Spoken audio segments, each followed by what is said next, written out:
Deniz hem gümüş. Kalabalık bir büyük kasabada 2 katlı güzel kırmızı bir evde yaşarmış bir pisicik.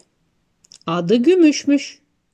Gümüş çünkü boz tüyleri güneşte gümüş gibi yalabıyarmış. Pisicik sokağa hiç çıkmazmış. Ev kedisiymiş. Sahibileri pek severmiş onu. Ama ailenin küçük çocuğu Deniz ta da pek severmiş kediciyi.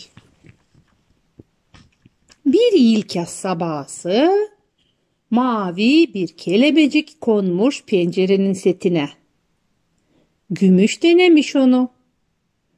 Pencere kanadı aralıkmış. Aralıktan pisicik çıkmış dışarı da başlamış kovalama kelebeciği. Kelebecik uçmuş, pisicik de ardından hep kaçmış. Evinden hayli uzaklaşmış. Böylece pisicik ilk kere dışarı çıkmış. Hem kaçarmış, hem bakınarmış, korkarmış. Ama o kadar beğenmiş bu kelebeciği, hani vazgeçme istememiş.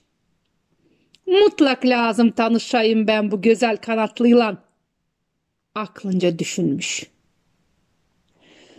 Pisicik bir aftobus görmüş, ağzını ona açmış. Bu vakit kelebecik kaybelmiş. Gümüş pek korkmuş. Çünkü ilk kere dışarı çıkmış, hem evini kaybetmiş. Korkmuş ama yok ne yapma. Sıkışmış bir gümenin altına da korka korka bakınarmış. Geriden gelen bir garga sesi de ta da pek korkutmuş pisiciyi. Bu vakit şkoladan gelen Deniz denemiş. Hani pisicik evde yok. Her bir odaya bakmış. Kapı önünde de aramış. Boşuna. Gümüş hiçbir yerde yokmuş. Akşama kadar beklemiş, aramış sokakta. Yok. Ama ne isla? Hani Deniz'in kompüterinde Gümüş'ün patredi varmış. Printerden çıkarmış patredi, hazırlamış kayıp bildirisini da yapıştırmış mahallenin binalarına, direklere, dükkan kapılarına. İnanarmış hani mutlak kimse yardım edecek da bulunacak onun dostu. Deniz kayıp dostunun portretlerini yapıştırarken bakalım Gümüş'ün başına ne gelmiş. Gugu gu, gugu gu. Ey dost, korktun mu? Oysa kaybeldin mi? Sormuş Guguş. Guguş pek akıllıymış, pek çok bilermiş. Bütün mahalleleri, kuşları, böcekleri tanıyarmış. Kaybeldim Guguş kaku. Bir kelebeciğin ardına takıştım. De şimdi buraları hiç tanımıyorum. Evim nerede bilmiyorum. Miau. Hangi taraftan geldin sen? Sormuş Guguş. Sağ taraftan göstermiş kafacığından kedicik. Ya söyle bana çorbacının adını. Kanatlarını çırparak bağırmış Guguş. Deniz. Sahibimin adı Deniz. Cevap vermiş Gümüş. Uçmaya hazırlanan kuşa. Ağlama, buluruz senin evini demiş ona da uçmuş. Karanlık çökmüş. Pisicik gümenin altında kuru yumuşacık otların üstünde uyumuş sabaha kadar. Olmuş sabah. Pazar günüymüş. Deniz'in gözleri hep kapıdaymış. Ama Gümüş hep yokmuş. Guguş erkenden kalkmış da başlamış aramaya kayıp kediciğin sahibisini. Uçmuş komşu mahalleye da konmuş bir ağacın dalına. Karşısında bir direk varmış. Direkte de Deniz'in dün astığı bildiri varmış. Tanımış Guguş Gümüşü pek sevinmiş. Gu gu gu, gu gu gu, sabi arar gümüşü şükür. Bildiri buradaysa çocuk da yakın yaşayır olmalı. Kendi kendine düşünmüş Guguş. Gagasından bildiriyi ayırmış direkten, konmuş çimene, da bakınarmış kime sorma deniz için. Çimene oturmuş bir yorgun saksan.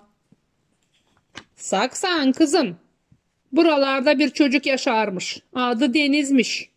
Pisiciyi kaybelmiş, haberin var mı? Çocuğun evini tanıyorsun mu? Tanıyorum Deniz'i. Dün buralardaydı. Pisiciğini arardı. Duvarlara kağıt yapıştırardı. Pisinin adı Gümüşmüş. Bunu kağıttan okudum dün. Çocuk pek küsülüydü dün. Göstereyim mi sana evini? Uçmuşlar birlikte Deniz'in evine.